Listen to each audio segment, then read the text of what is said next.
Right. Back at it. I had to take the night off last night. A, to make some steaks, which are really yummy, but two, I needed to reprint. I went ahead and reprinted these because you see these little patchy spots and all these little holes and stuff. Like it just looked like shit. So it's definitely a problem with my one machine, my M3. It's definitely, I think I'm over curing those layers because yeah, I mean I was looking at this one and you see all those little layer lines in there. It's really bad. I thought I could live with it, but I was like, nah. It was worth the reprint. So I got some pieces to test on now. So while I was doing that, I sanded down some layer lines I noticed on his cowl that were kind of bothering me.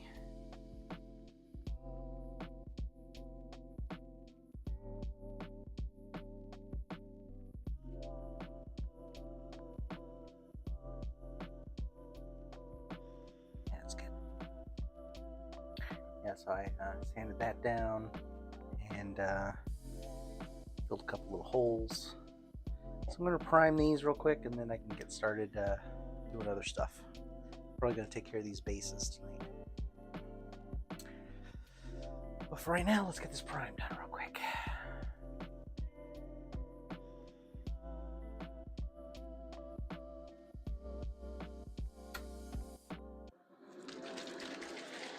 And for the Wolverine parts, I'm priming with this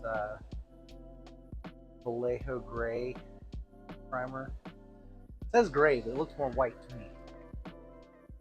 And because most of his suit is yellow, go ahead and use a light color primer will just give me a little bit ahead of the game.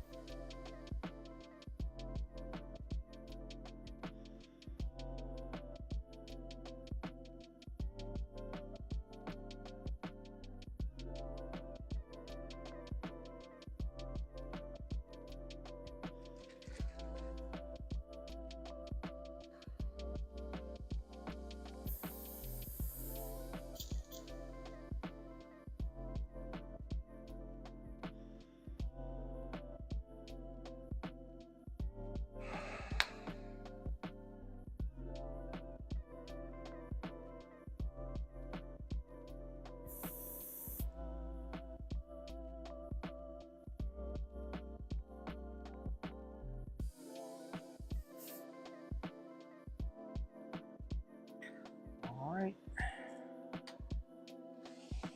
Let's do the thing. Sit down. Make myself at home.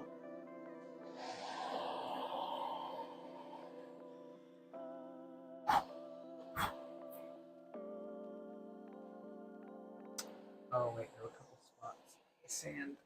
Sand a couple little high spots down. I added a couple in the back. The last minute, give it a little more support.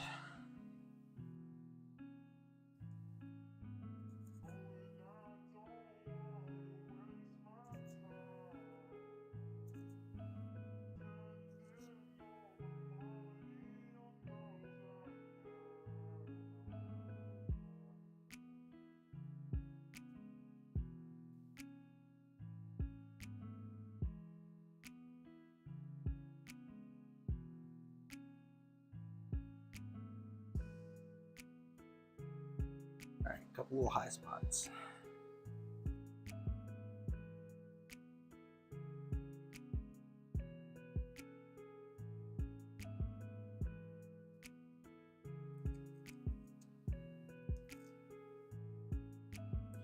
Texture in this suit is really good.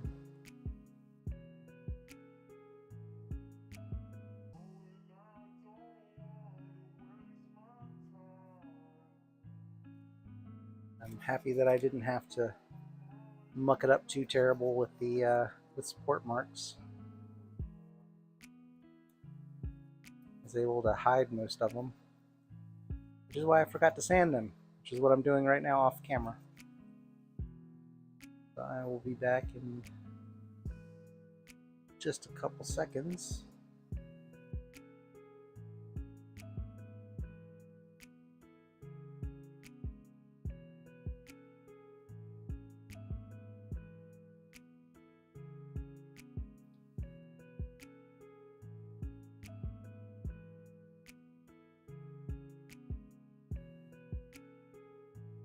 I need my X-Acto.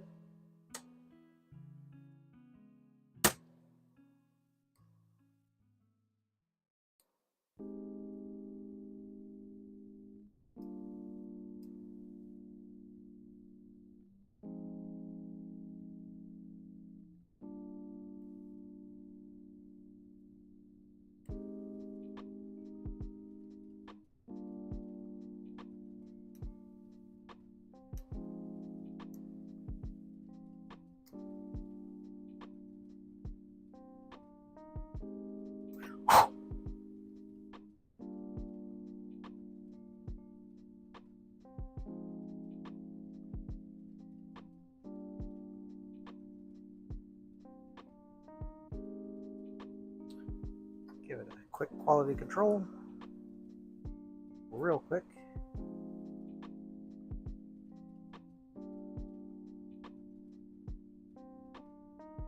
Looks good, looks good, looks good, looks good.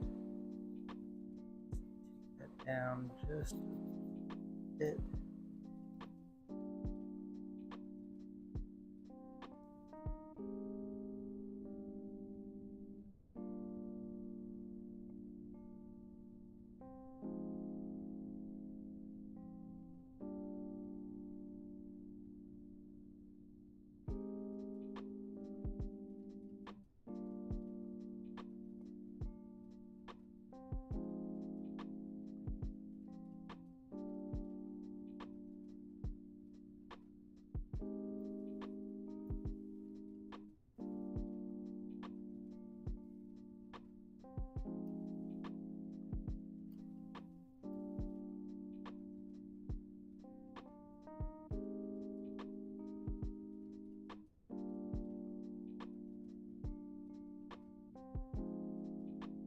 All right, I think we're good.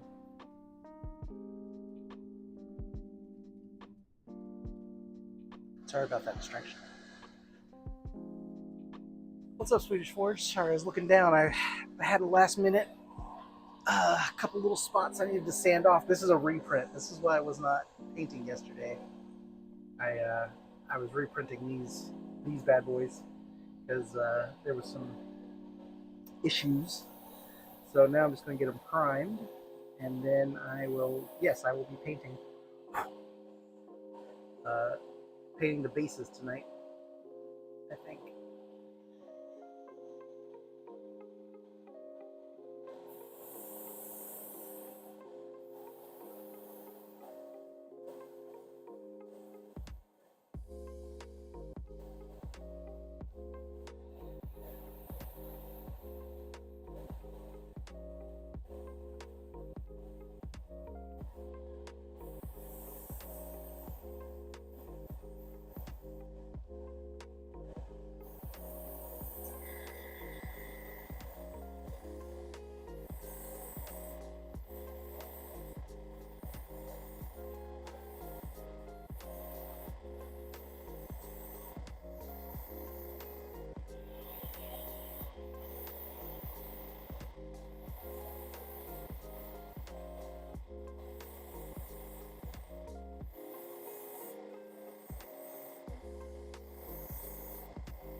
No, I don't always prime with white.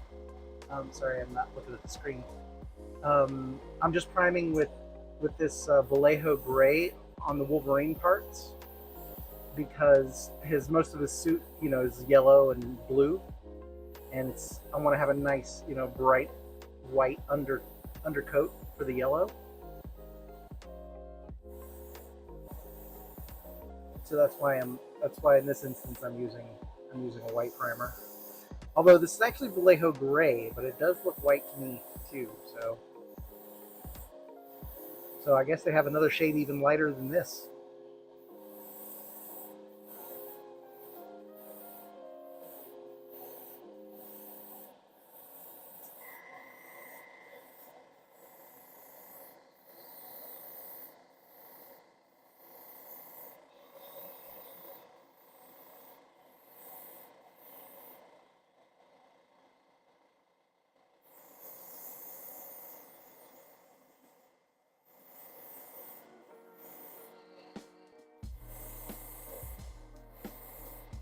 Yeah, most of the time I prime with black.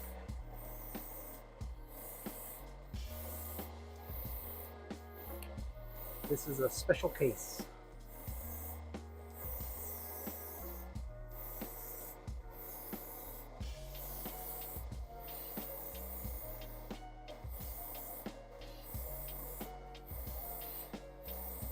Yep, with these textures, you have to hit it from a lot of different angles.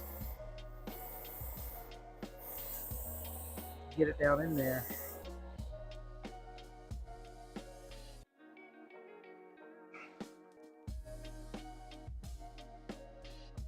Do I dilute it? No. No, I do not. I don't know why. I just figured that kind of defeats the purpose of the primer, right? It's supposed to be the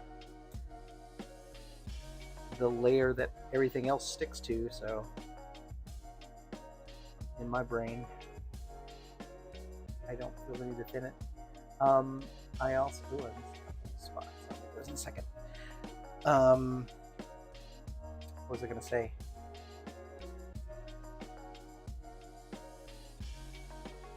I don't remember. Oh, if you spray the primer at a slightly higher pressure, you don't have to worry about thinning it. Yeah, that was just what I was saying. Yeah, if you thin it, I just turn up the PSI on my compressor to like 22 maybe. That's usually enough to move it.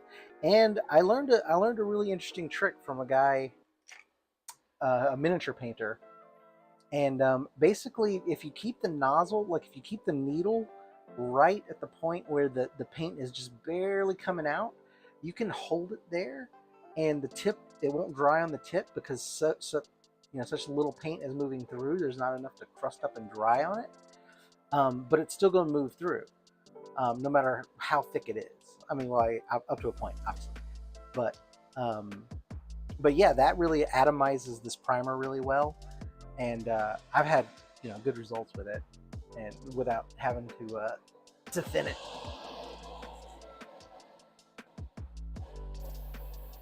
But that tip that guy gave me about that was it changed kind of how I do my airbrushing now, and it's much better.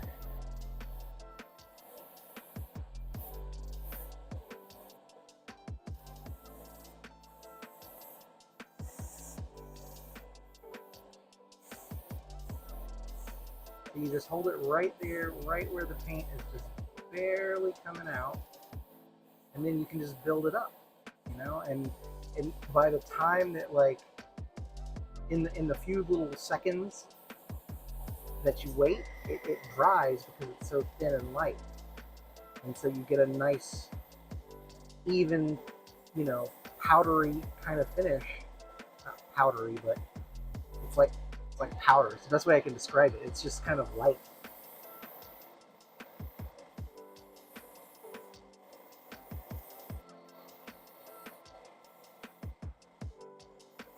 Oh, that looks much better. I'm so happy I did that.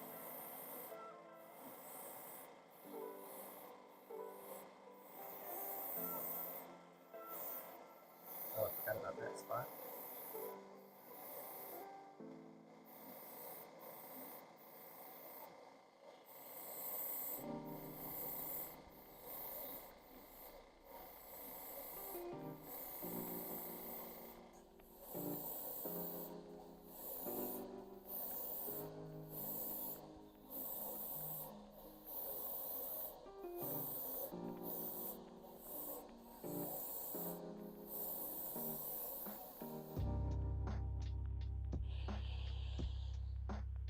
he's got one little lump. I may have to sand his little forehead bump.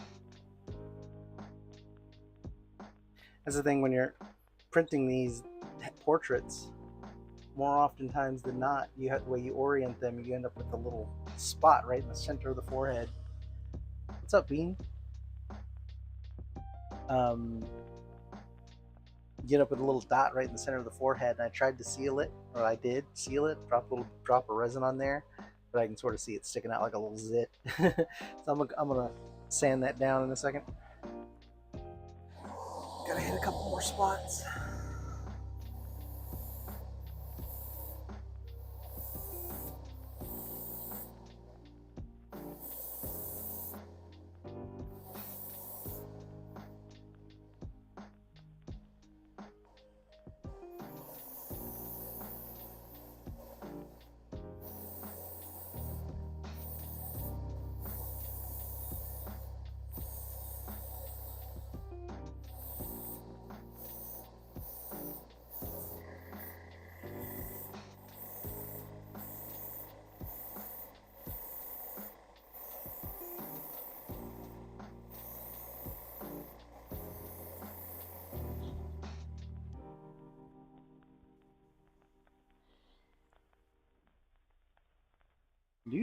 Yeah, I had to. I said I had to reprint some parts. I gotta calibrate. I think I had to recalibrate my my M3 because it seems to be over baking it. Like, I think I'm just overcooking the layers. Tell where this hook is. There it is. And the new plant-based 2.0 from Anycubic that I use. Well, I shouldn't say that. Hold on. The plant-based resin that I use they re-released it as 2.0, and whatever I think it's for like high speed, the FEPs, whatever the NFEPs or whatever they are. Like on my M7 Max, that kind of high speed, it's got a different kind of FEP on it than my M3 does. So anyway, I think the M3 is just set for the older resin, and it's cooking the shit out of it. And so I'm ending up with like these crackly layer lines. Yeah, that's why I went ahead and I was just like, well, I thought I could live with it. I thought, well, if I prime it or whatever, it'll be fine. But this is his outside boot, so this is like in your face. So I was like, I gotta reprint it. So because I was reprinting this, I went ahead and reprinted both his legs, both his boots, and his torso. I was like, oh, fuck it, I'm running a plate anyway. Might as well run a plate.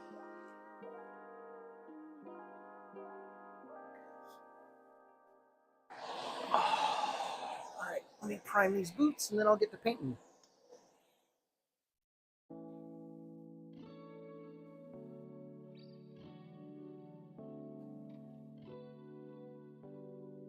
Yeah, that tip about, holding that airbrush needle in the no paint zone, just kind of right where it's just barely coming out. That's the best tip I ever got for using an airbrush, because it's absolutely true. At first it just looks like nothing's even happening, and you just kind of build it up, but it prevents the needle from getting all clogged up, because paint's barely coming out, and what is coming out is moving pretty fast, so your tip doesn't dry out, and the airbrush experience is much more pleasant. You're not dealing with having to stop every 10 seconds to clean your needle.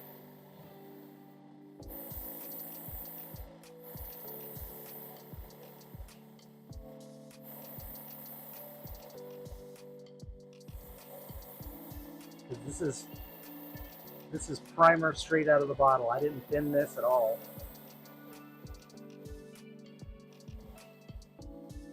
and you can see it's killing it.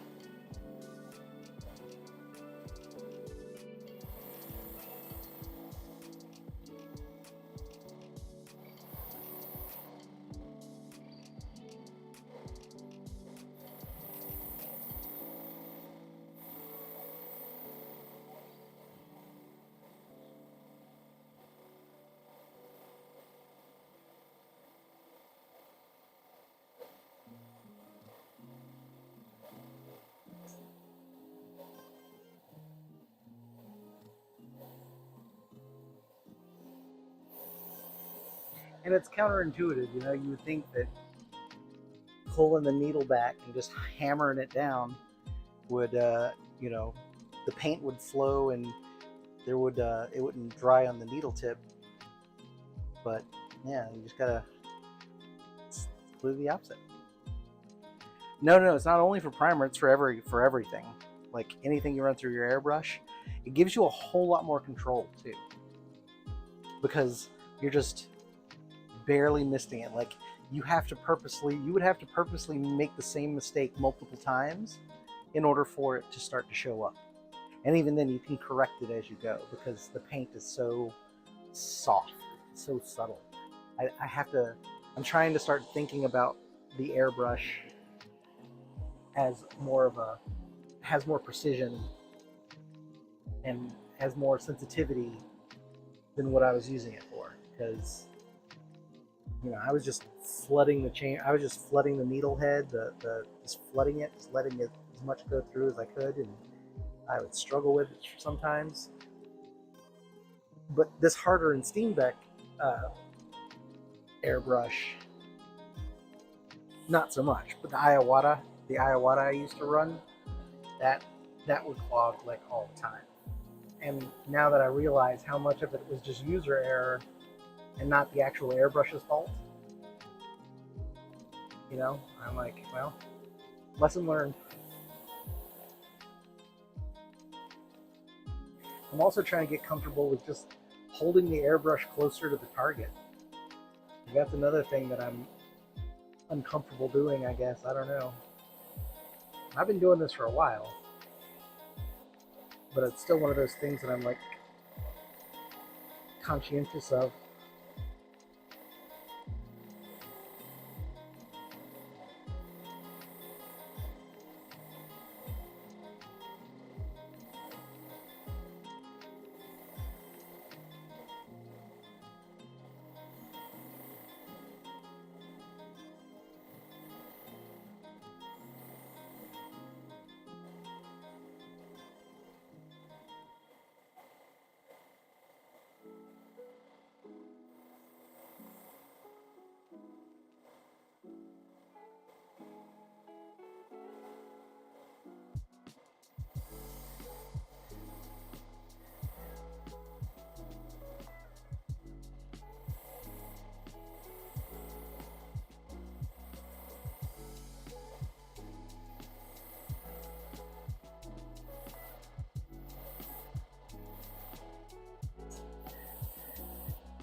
All right.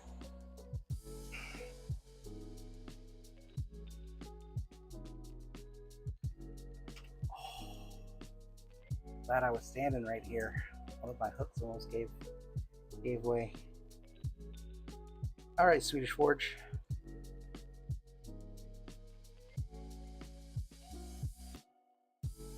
What's it like watching me on TV? Is it a big TV? Oh, you're probably away from your keyboard now, but that's weird. I mean, not weird, but that's something I've never thought about. Like, people watch on TV. I don't watch YouTube on TV. I don't really watch YouTube that much at all, to be honest. I don't know, generational thing. But I don't trust that. Now that it moved, I don't trust it. Uh, is that a homemade airbrush station? It is a homemade air. Oh, you got it on the big screen. Nice. Yes, I made this out of like a plastic tub and some LEDs, and the exhaust is like it's a, what is it called?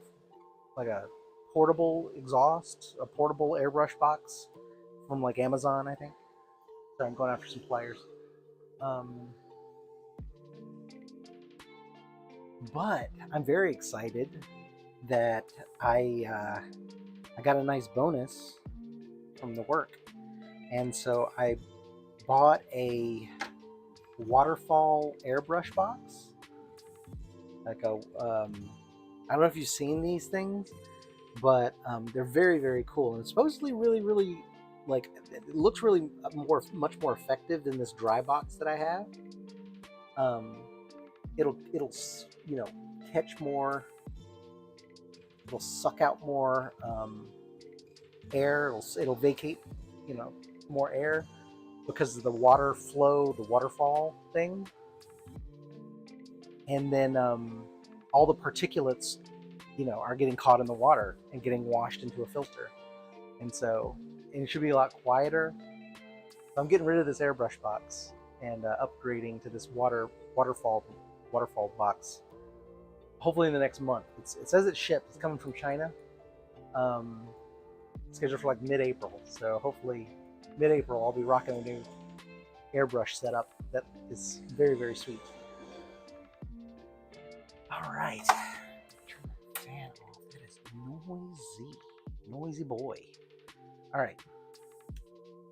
I gotta clean the airbrush real quick. Then I'm gonna start painting these guys.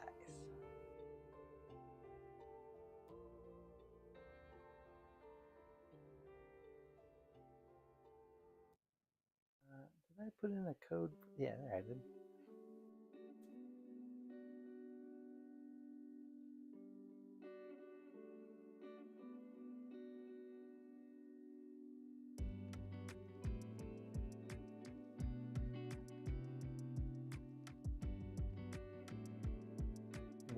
What is OT called again? Sorry, what is OT?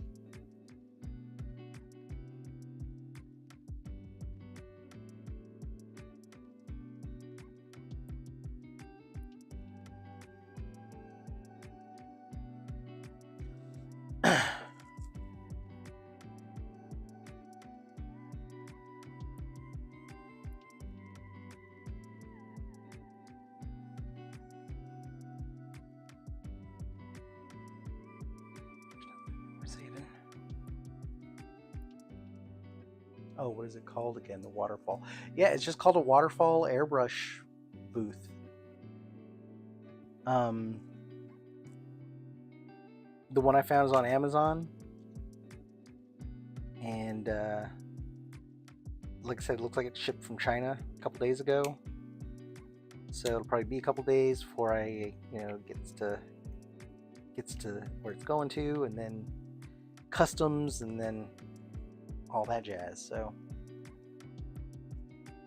mid-April sounds about right. But who knows? Maybe I'll get lucky.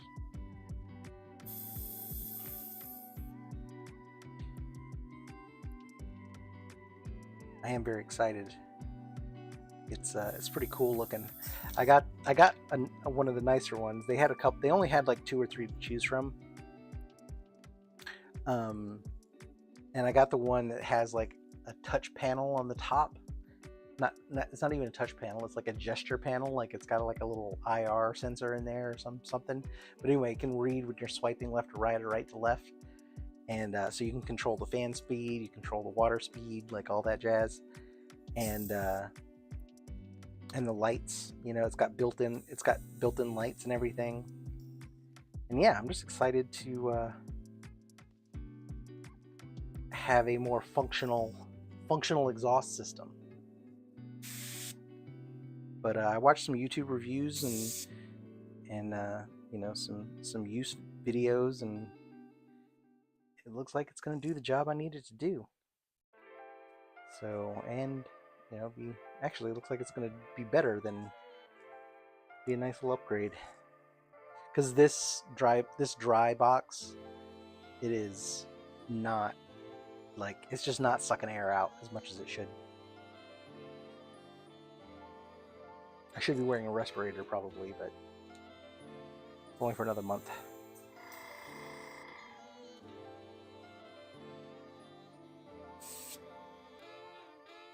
It's shipped from China. You could have bought it first. Probably. My thing was like, I wanted the reason why I went through Amazon. I mean, I pretty much use Amazon for most of the stuff. I'm ashamed to say, I do like to buy stuff from my local hobby store whenever I get the chance, but you know, sometimes they just don't stock up as often as I need. So when I have to, I do buy from Amazon because, you know, I figure their customer service and return policy and stuff, like, I'm dropping that kind of cash, then if something happens, I need to be able to get that money back. And yeah, I know Amazon's not going to give me shit about refunding $800. Or just use a box. Don't use a box. You gotta vacate that. You gotta exhaust this stuff outside. You don't want to be breathing it in. I'm sure you're just joshing, but I don't know. Don't want people to not know that this stuff is not good to breathe in. Important that people know that. All right, I'm going to use this big cup. Yeah, I'm going to use this big cup. Okay. I'll be running a lot of sand color through here. Just a moment. Come on. Gets threaded. There it goes. I do love this Harder Steenbeck airbrush though. Dude, you can't use a cardboard box. It's gotta suck the air out somewhere. Tell me you wear a respirator. Please tell me you wear a respirator. Alright. Okay, well that's good. Alright. So I rewatched Deadpool and Wolverine a couple times. And the little sandy area where they fight is really super light. God, these all look the same to me.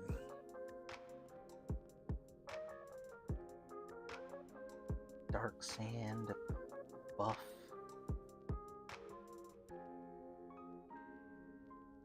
Colors look a little weird on camera.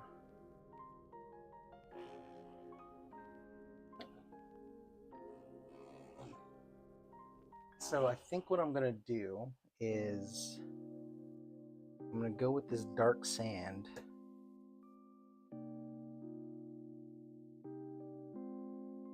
Yeah, I'm gonna go with the dark sand.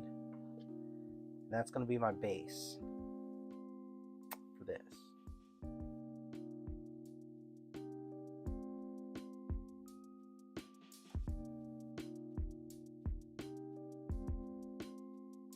And then I think I may dry brush in some tan yellow.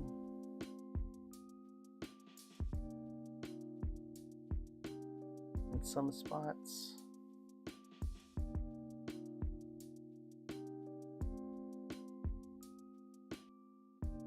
And then probably a white or a deck tan. Probably a deck tan.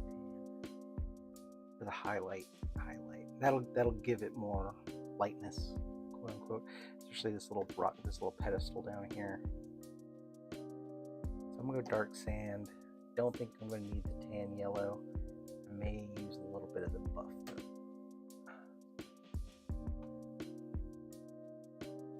So what did I say? This one's dark sand. I haven't used these in a while, so I think I need a shake.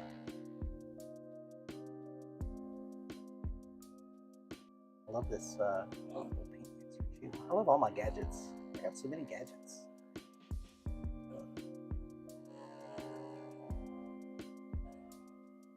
Okay.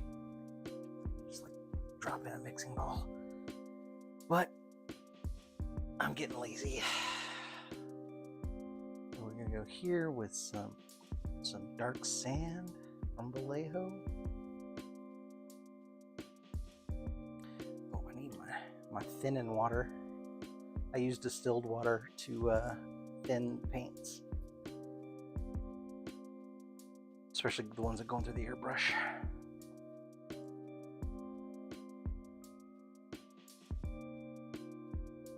Go ahead and mix up a lot of this.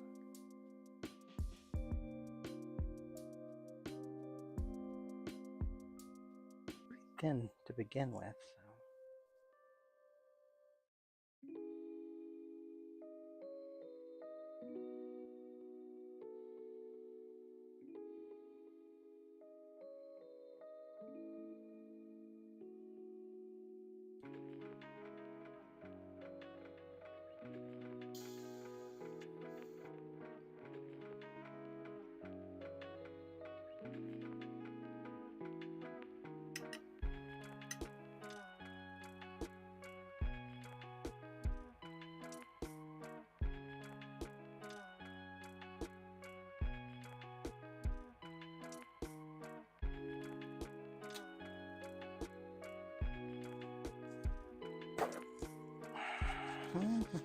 Sorry, mixing up the paint in a separate cup takes a little extra time, but I've learned that it is absolutely worth it.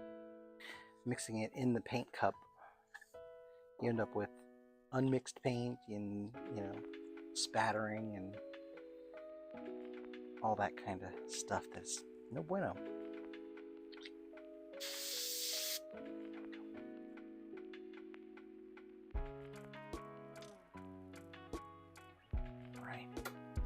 Turn this loud ass fan back on. Get back to business.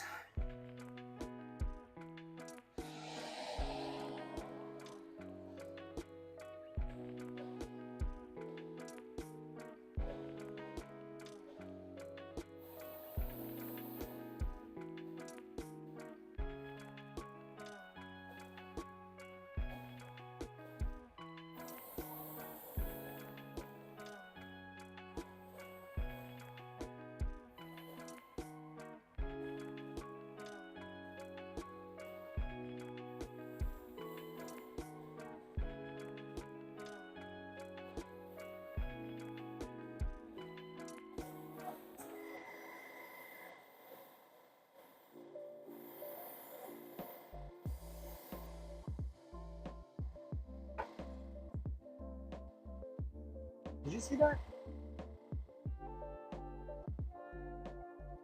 I saw something flash at the top of the screen.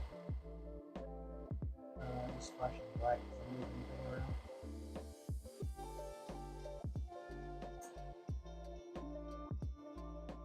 Still in focus. Go.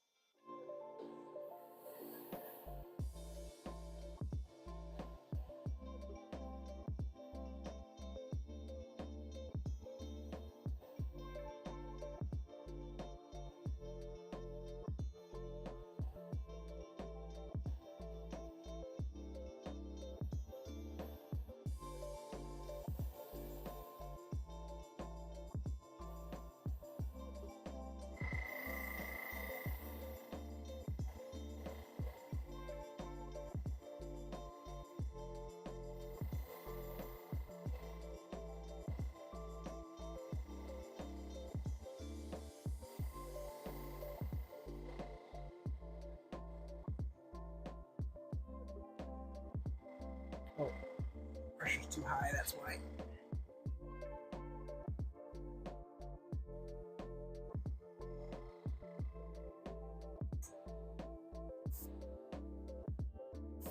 So for normal paintbrushing, yeah. The compressor's right below me. Um, so for normal airbrushing, I usually go down to like 18, 18 to 20. 18's good.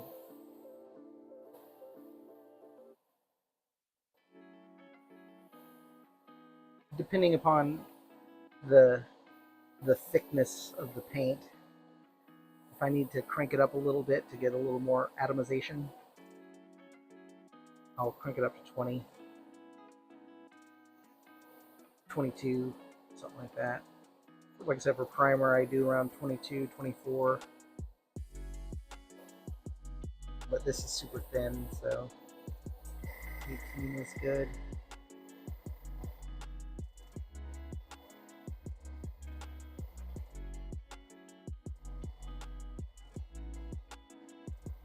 And all the edges here.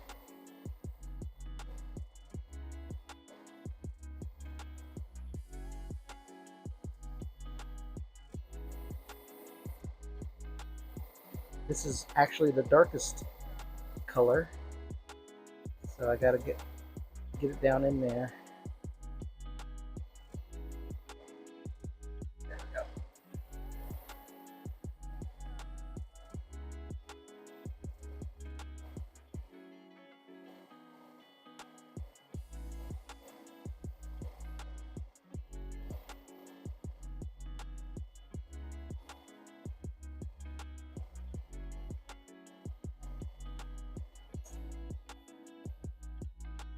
It is very satisfying painting a big flat plinth like this.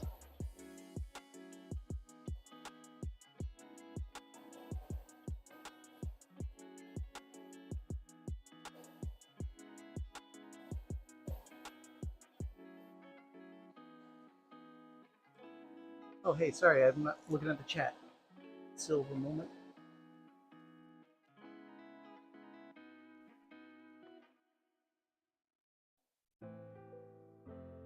Right on, that sounds good.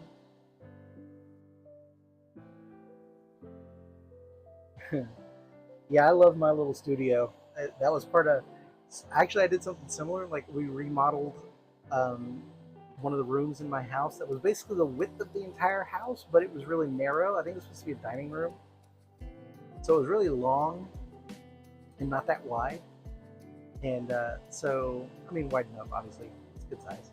So I redesigned it to split my office into like three areas. So I got my workspace, where I do my day job, and then I've got like a lounge area kind of in the middle where I've got a TV and a bookshelf and all my built-in with like statues and all my statue display cases and stuff. And then on the far side is this area, my studio area. And yeah, it's really nice. It's really great having it. I mean, I'm in this room pretty much from 9:30 in the morning until I go to bed. You know, midnight some nights, later even. So yeah, I built I gilded my own cage, but I love it.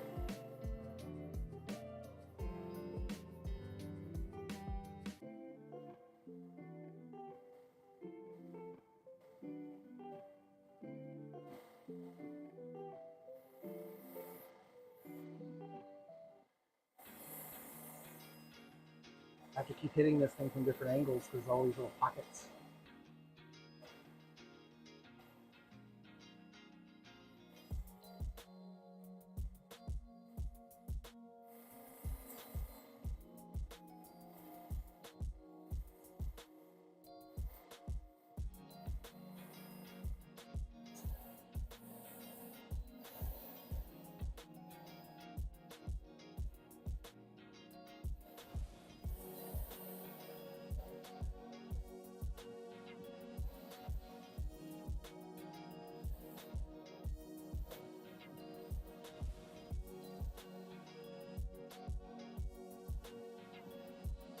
All right, I think that's good. It does get a little darker when it dries, and I think I'm mistaking that for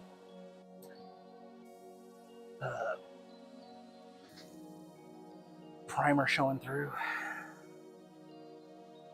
Oh, well, it looks like primer showing through.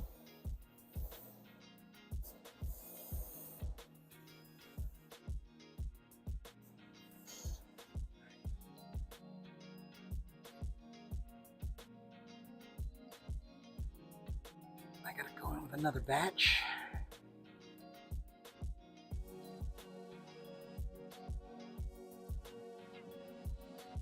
Give this a quick rinse and mix up another batch.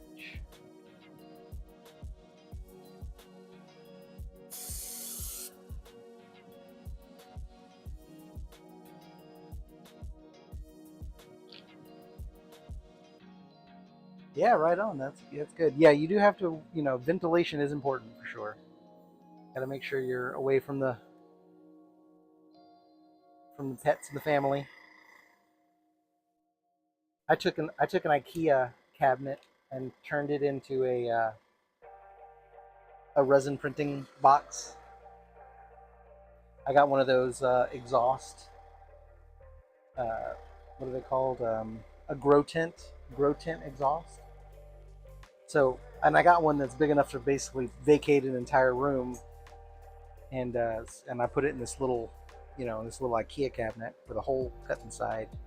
So I know it's definitely clearing that box out for sure. I'm not worried about fumes.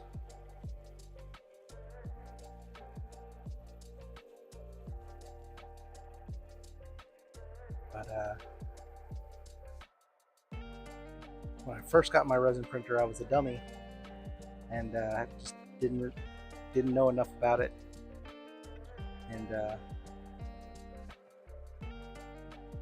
didn't have proper ventilation for probably the first 6 months.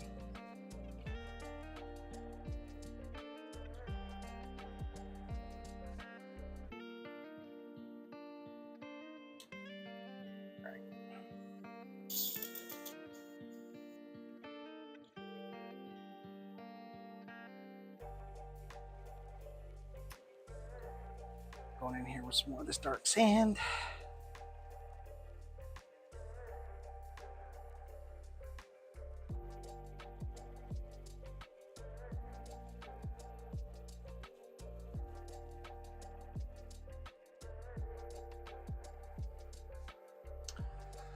Not on that.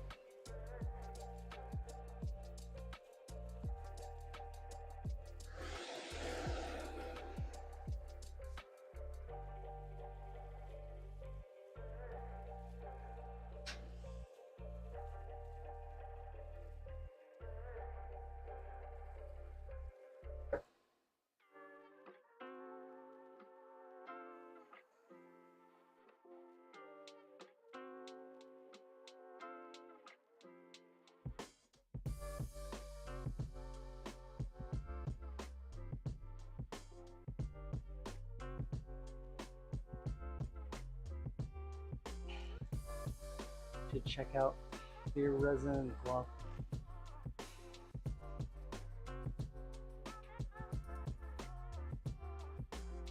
Yeah, I have some of that. You should check out the video on my channel of oh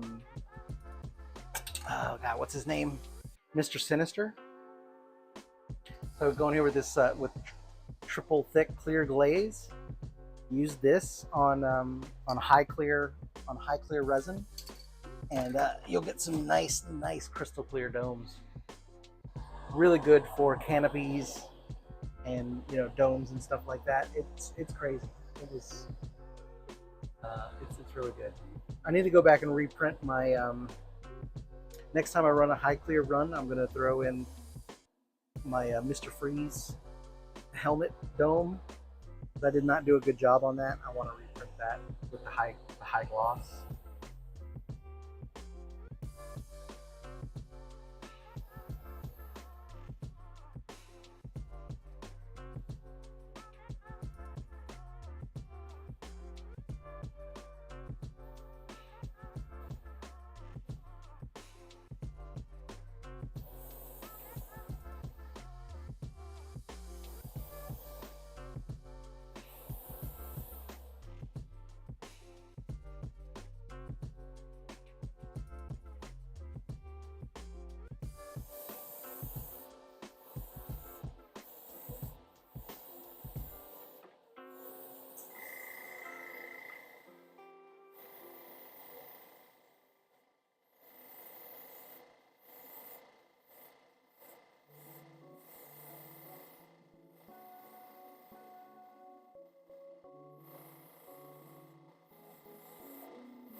Yeah, like I said, I liked Mr. Freeze that I did the base and everything, but I didn't know enough about how to make the transparent, uh, really transparent domes, glass looking domes until I did the Mr. Sinister statue. So definitely go back and check that one out. And drop a like while you're in there. Wink, wink. I hate YouTube panhandling. That's why I don't do it that often.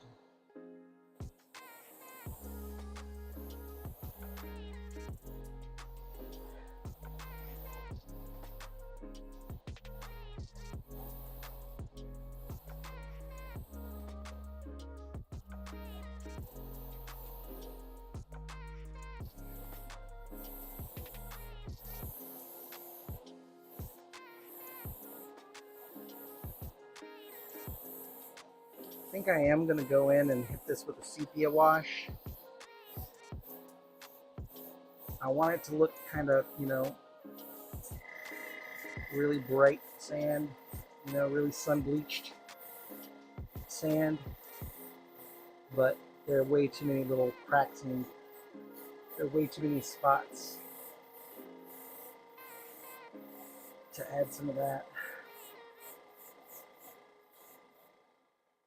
I don't know, I'll just keep massaging it and see where I end up with it. It's kind of how I like to paint. I don't want to overthink it.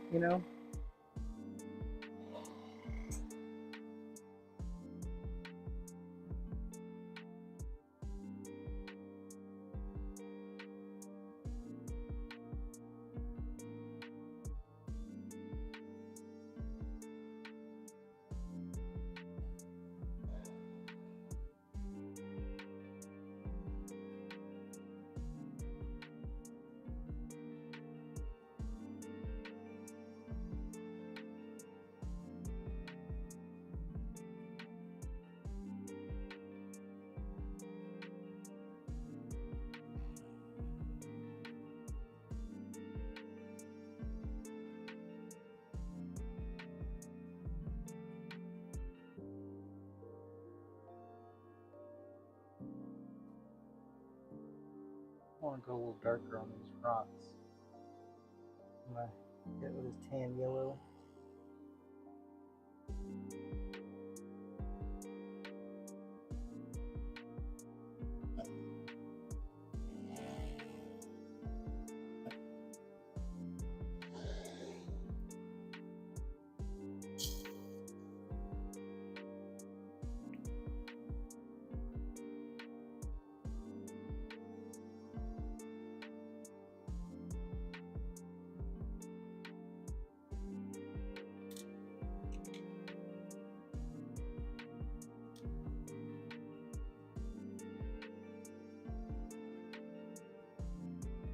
Airbrushing is not one of those things that goes fast.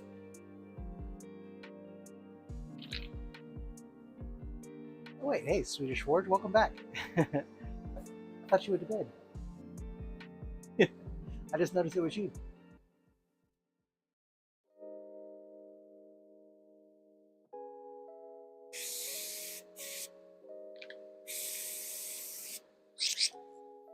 All right, flush that out real quick.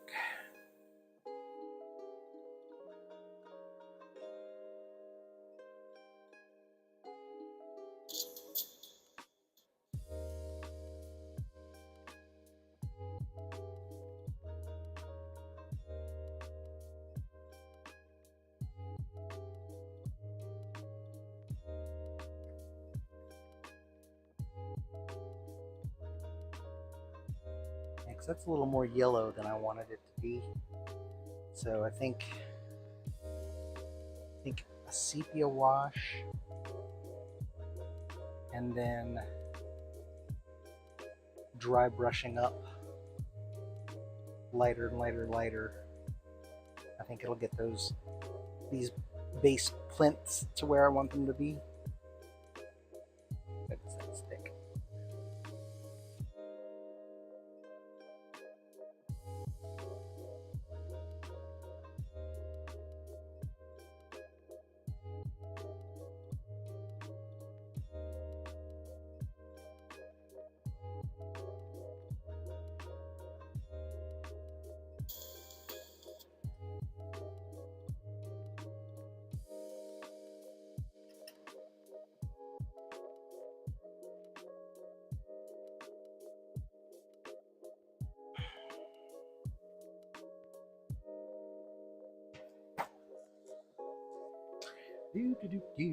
Sorry, guys.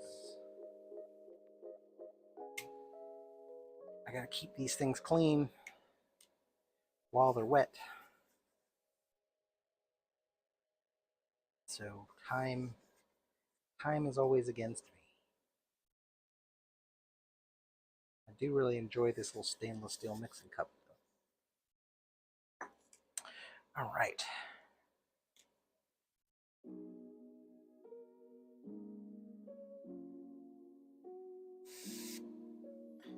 Cool. I mixed up way more paint than I needed. Man, I wish I was more frugal. I just can't bring myself to give a shit.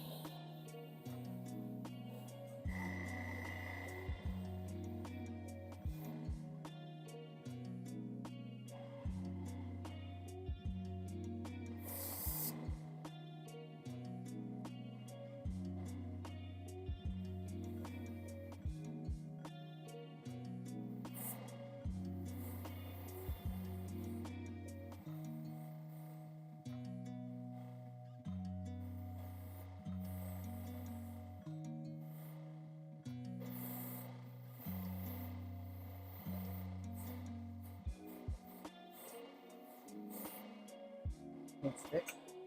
I did not dilute it down enough.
Well, I forgot to do the bottom.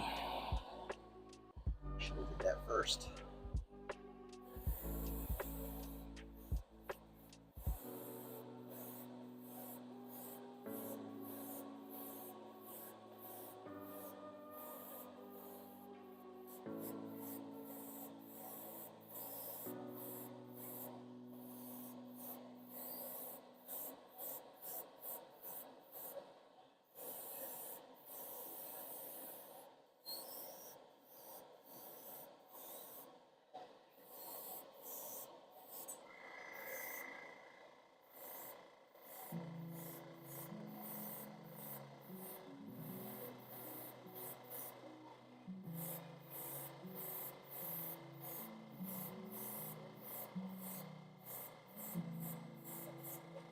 I'll tell you what, these two are basically the same color.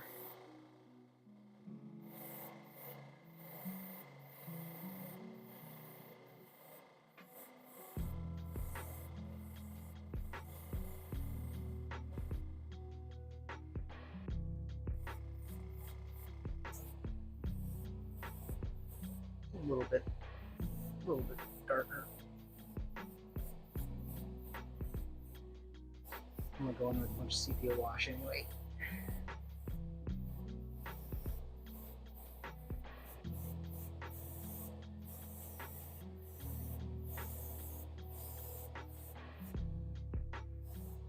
Ooh, hosing it down. I mixed up way too much paint. All right, here we go.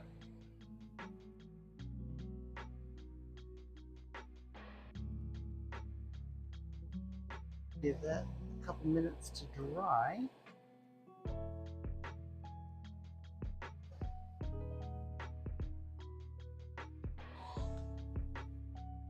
And while those are drying, we'll get some gold on this 20th Century Fox business. But first, an airbrush cleaning.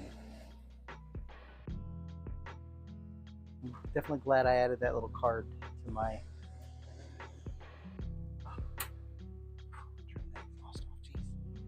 Glad I added that little card to my streaming deck, because so often I'll be cleaning my airbrush and not saying anything. So I am rambling tonight on a big 55-inch TV. Apparently people do that.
Switch over to the 3 ml cup now.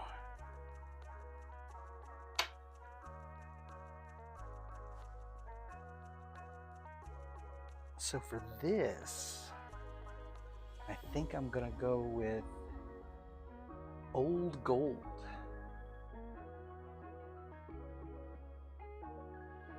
It's like a tarnished gold.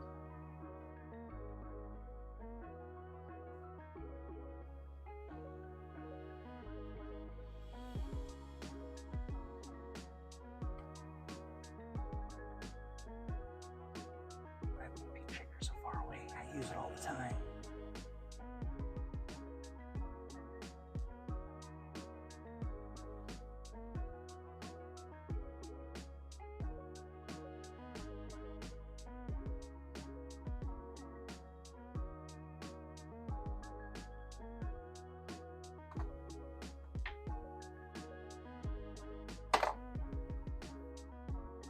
Oh, I gotta do the bottle intro over here. Old Gold Vallejo. I have not used this in quite some time.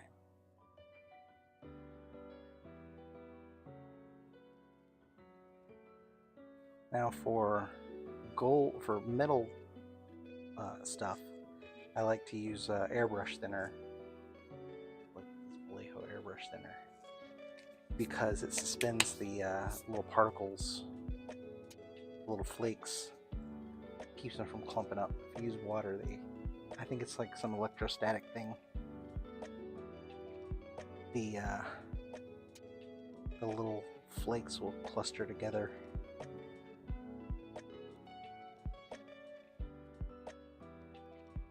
Then you get bright, shiny patches. Something like this doesn't really matter because I'll be adding wash and grunge and a bunch of stuff to it anyway. But if you're doing something where you want the shininess to be super even, metal paneling or metal armor or something like that, something really in your face, then you don't want like little clusters of shininess. It looks patchy.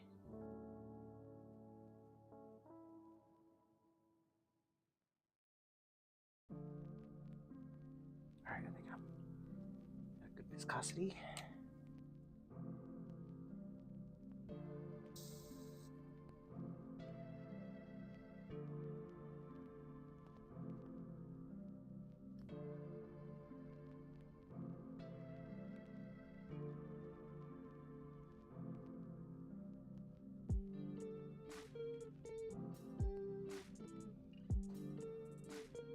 Right.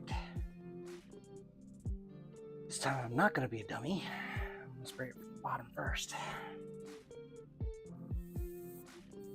Oh, let's turn on some exhaust. I'm about to get loud. Oh, sorry, I'm hitting the camera. Oh, okay.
right to the end and I ran out.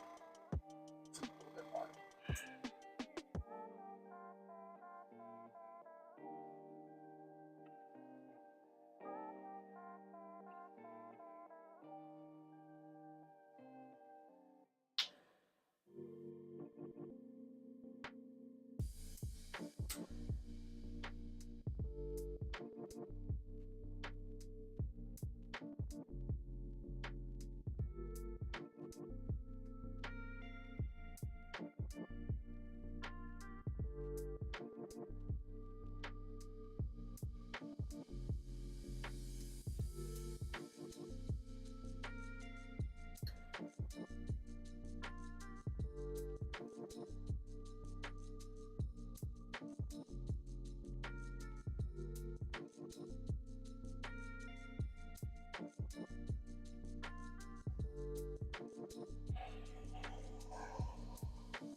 Alright, now I need to throw some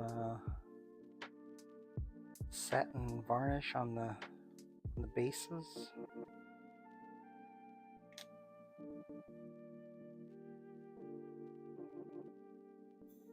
So that the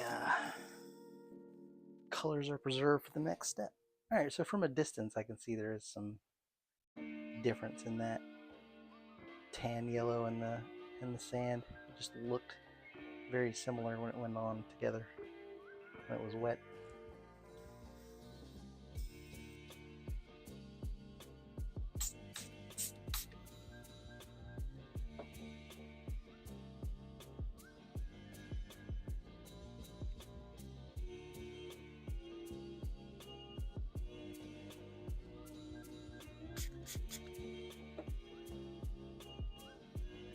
Take that needle out. I think there's something in there.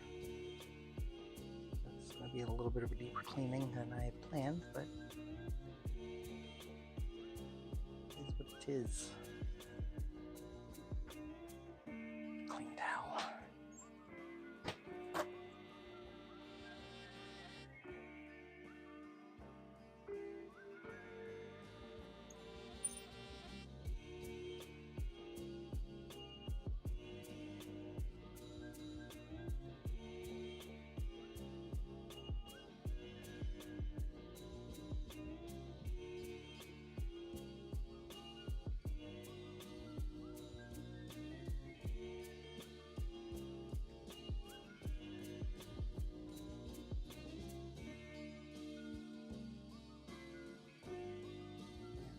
Some schmeg in there.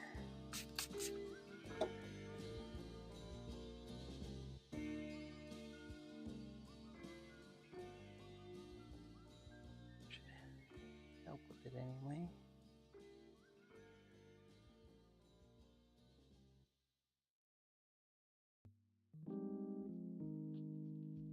Some airbrush cleaner there. How about that?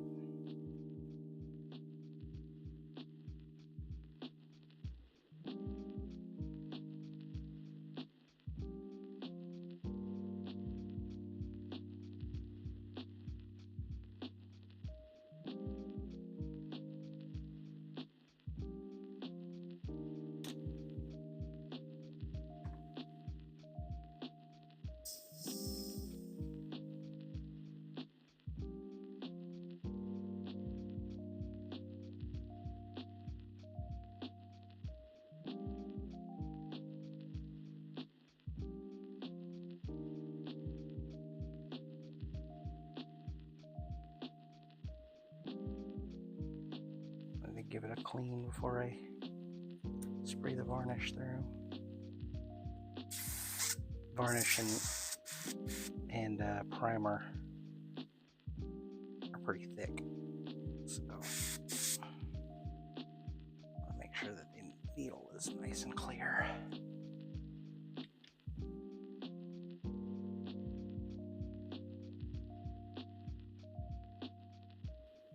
Alrighty.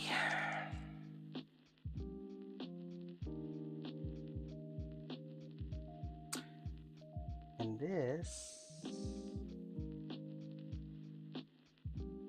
I don't want it to be glossy, so this I'm going to satin varnish on here. Oh wait, oop. Let's go in here. Actually, I'm going here with satin varnish, but give me a second because that needs to dry and I need to use the bathroom. So I'll be right back.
All right.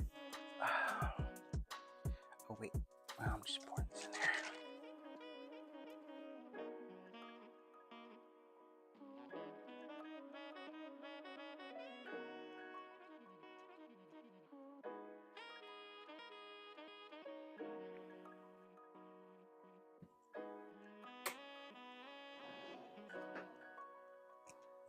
Okay.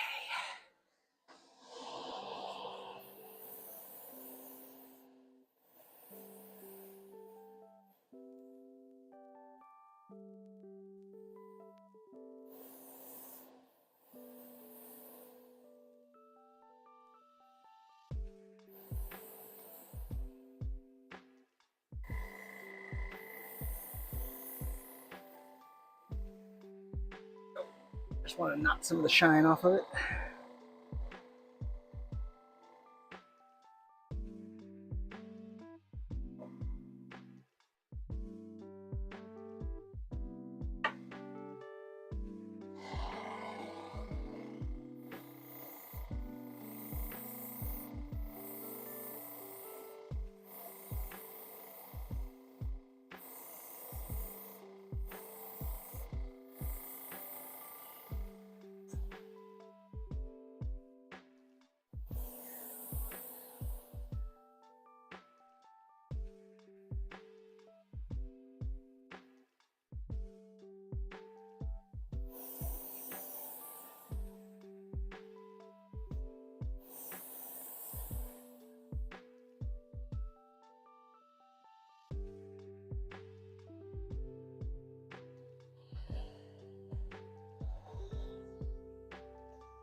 sitting here talking and I'm muted.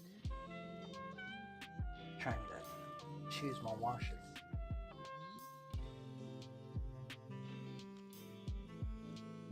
Yep. An umber wash. Got a sepia.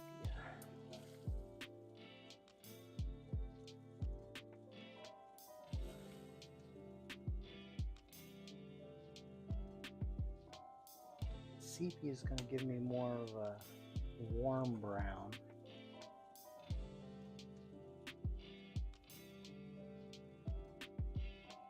The umber is going to give me more of a dirty brown, which may be what I'm looking for. I don't want to use any dark wash. Got these rust washes. Those give me a nice brown. Here's just straight up brown. Oiled earth. That's going to be too dark.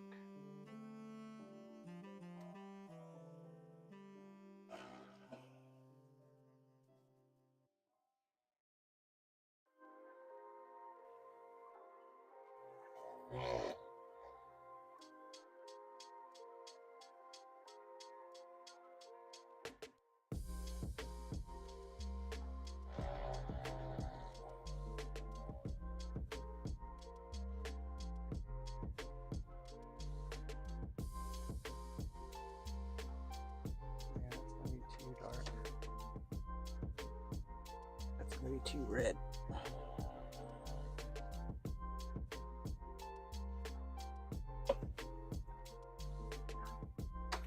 The brown, however, might be what I'm looking for.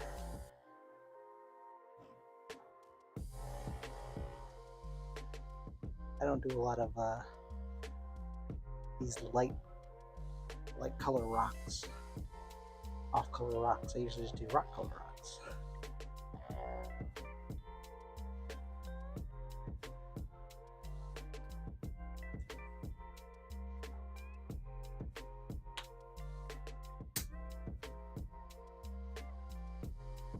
Alright. Something tells me those are going to be too dark. I think this brown might be the winner. But my water cup is empty, so I'll be right back.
Alright, I need to slow down a little bit because I gotta let this varnish dry. It only takes about 5 minutes, really. I assume it's been about 5 minutes.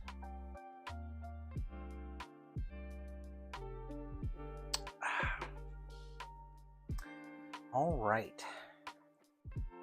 So how much of this is hidden?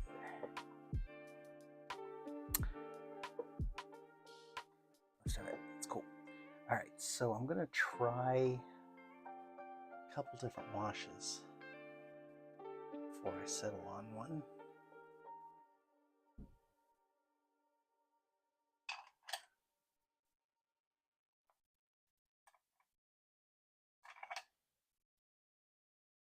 Oh, that brush may be trash.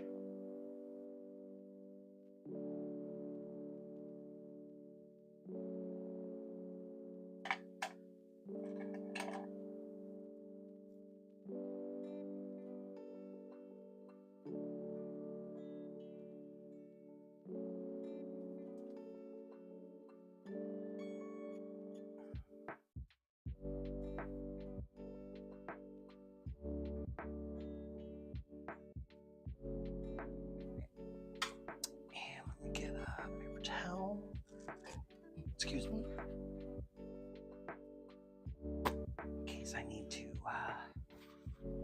reach and grab any, or I need to dab anything up. All right, so I think this umber is gonna be. Oh, that's why it's so dark. I was like, dark over here. I think this is going to be too. Well, I don't know. Let's see. This will be more brown. Okay, that's not bad.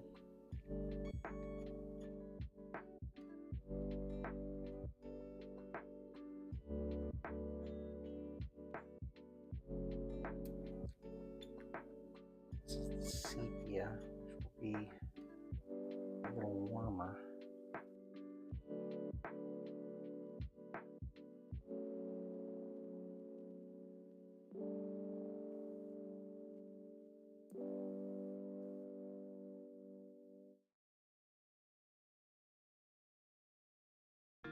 And then this brown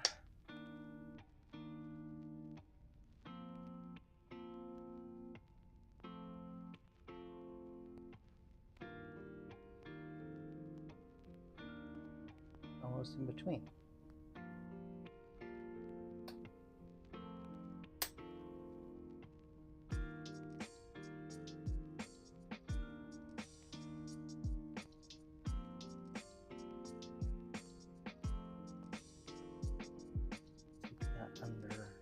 Sepia, umber, and brown.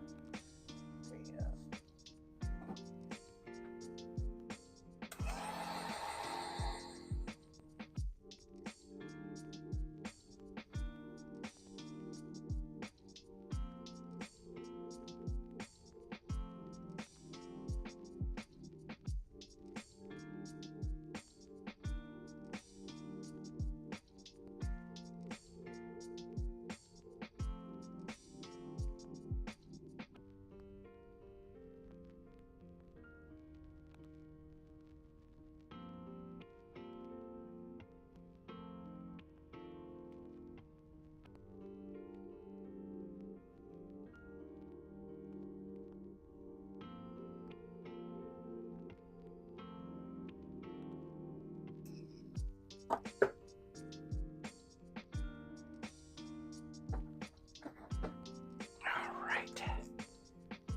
Decision time.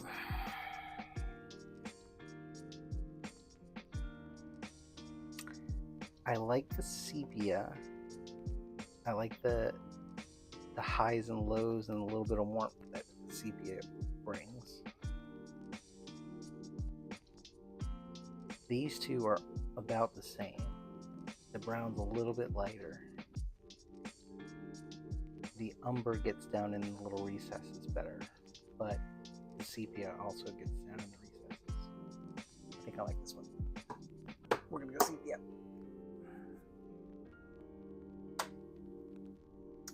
Thank you for your auditions.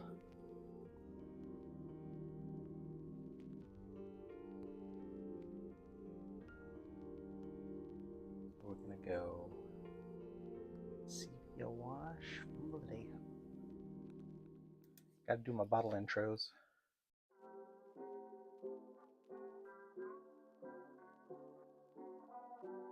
Alright, I learned the hard way that wash does not like to come out of things. So we're just gonna drop some all over the place and just move it around, shall we? Blue, blue, blue, blue, blue. I mean, it is dirt, so it's supposed to be dirty.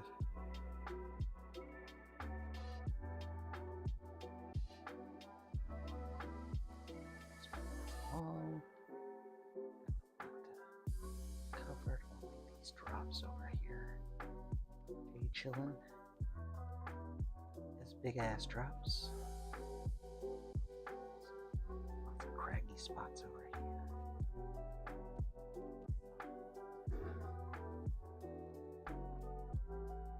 Yep.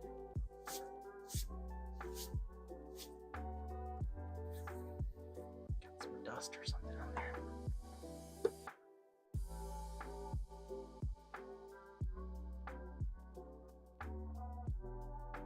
Well, I know what's wrong.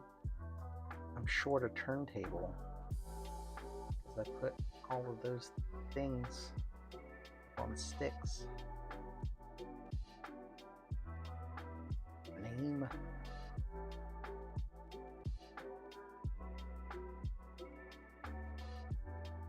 I need an additional stick stand. Oh yeah, this is going to be nice.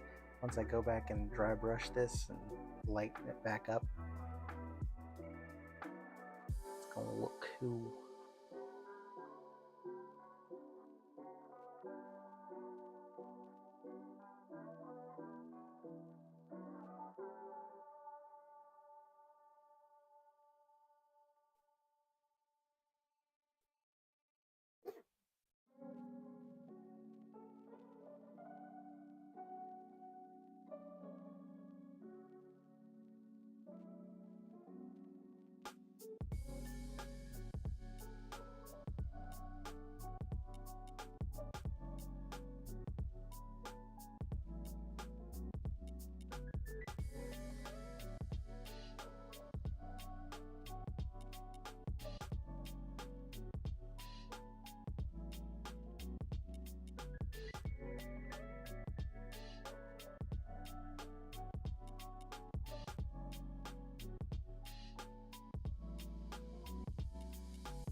Do something about this. I need my turntable.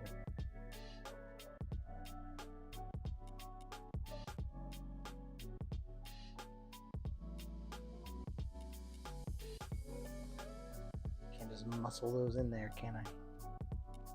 Maybe a couple of them.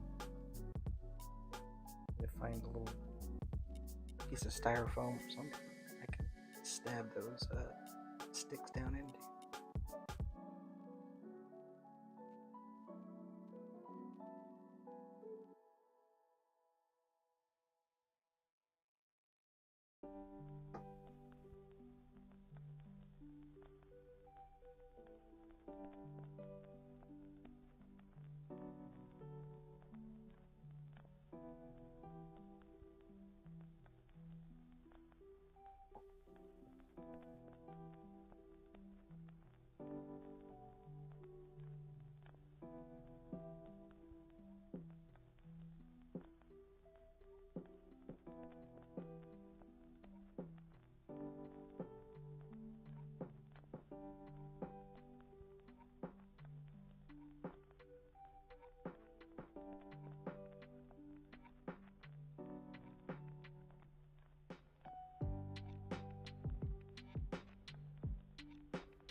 find a turntable or something else to stick those things in. I gotta have my turntable back because this is not cool. I want to get wash all over my mat. This stuff does not like to come out.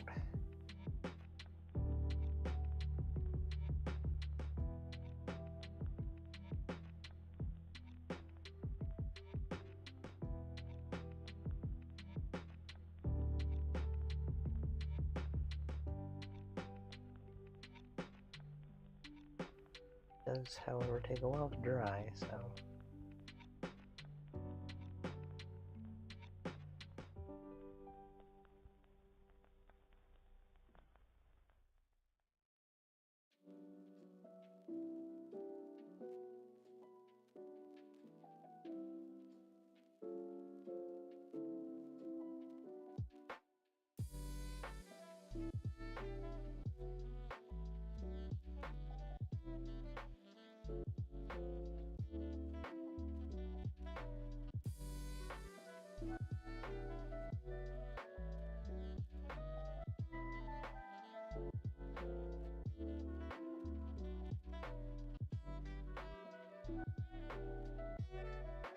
yeah, I can see it now.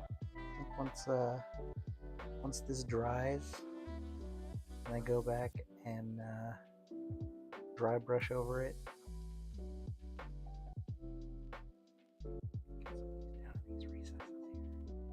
I go back and dry brush over it. Bring the sandy color back to the top.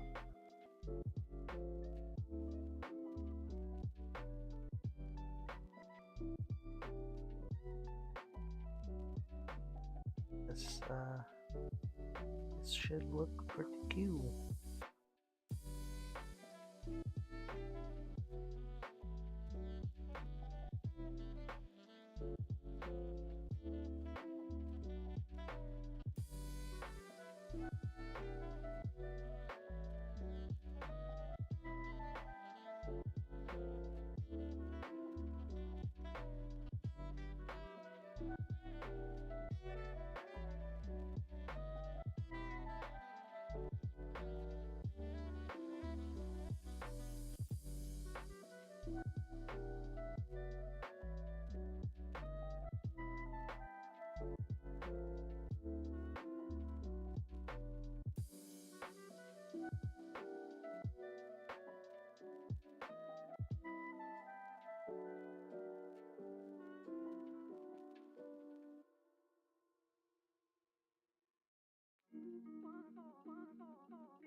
Alright, this is done.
Again?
down there.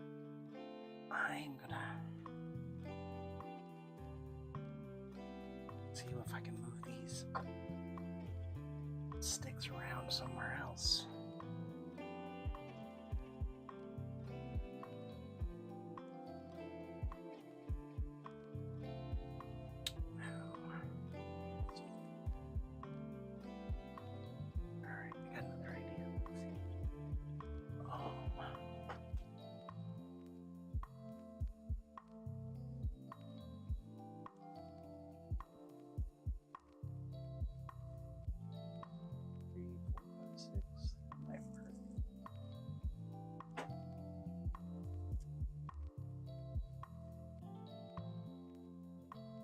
I can use my ball vise.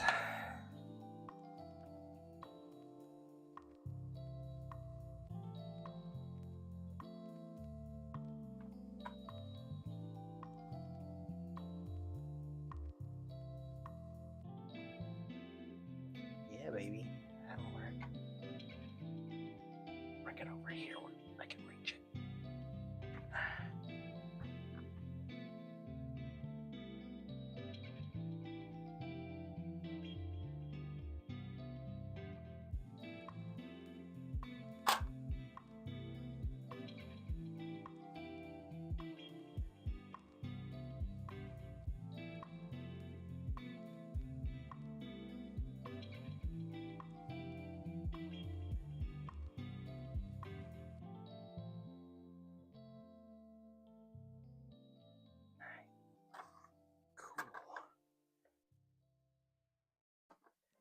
Ah, much better.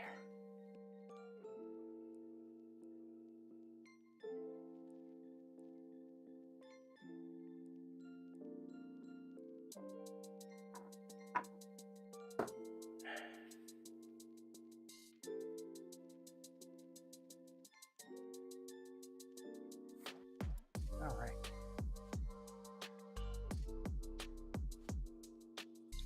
If I can get back to it.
So I dry brush these back up with mid-tone, and then hit them with the deck tan on the high edges. This should look pretty good.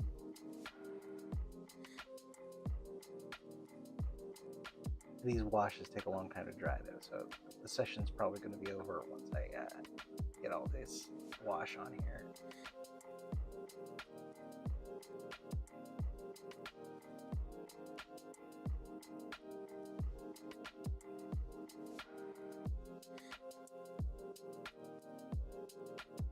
I need to let this dry overnight. I'm going to use this wash on the 20th Century Fox logo as well.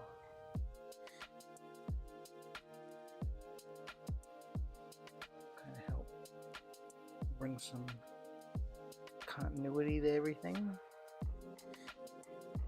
It'll just look like, you know, warm dirt on top of gold, which, you know, for something that's sitting out in the desert or whatever, exactly what you want. So I think I am going to put some wash on there.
running all over the place.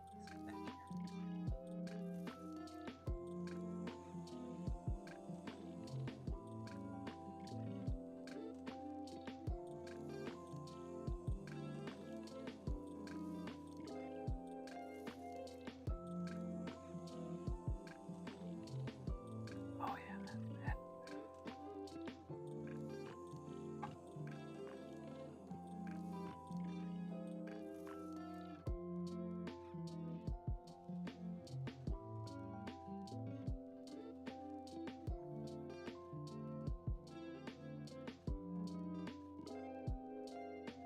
Whoops. What is going on with me tonight?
Alrighty, there we go. That was a little more grungy.